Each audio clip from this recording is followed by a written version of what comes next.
Grabe, Medit. Ganito na ba talaga pag pumapag-ibig? Naku, mga Mima, yan ang ating pag-usapan for today's video. At syempre guys, bago natin ipagpatuloy ang ating pag-support today's video, kung bago ka pa lang sa aking channel, please subscribe po, like, and pakit na rin po natin guys ang notification bell upang ma-update po tayo tuwing ako po nag-upload sa mga viral and trending video.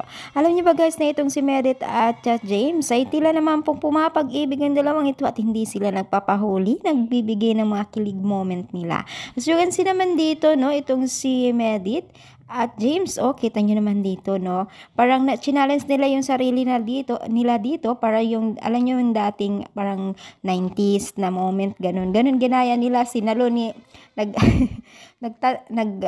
tawag na itong si Medit ay tumatakbo papunta kay James. At syempre binuhat din itong si James ng paakay ng ganito tapos paikot, no. Parang natatawa sila dito kasi syempre hindi naman sila sanay sa mga ganitong moment. Natatawa silang dalawa dito. At kita nyo naman dito kung paano sila naging masaya dito sa kanilang video or during ng vlog po nilang dalawa. At talaga naman po ikinatuwa din ng nakakarami, lalong-lalo na po sa mga taga-supporters nila. So, alam nyo ba guys na itong dalawang ito ay hindi naman po talaga totally dati na magka-love team. Pero syempre, nakatadhana siguro silang dalawa dito na kung saan talagang tinangkilikan din po ng nakakarami. At yun ay napakagandang resulta naman po dahil umuusbo ang kanilang relasyon bilang isang love team.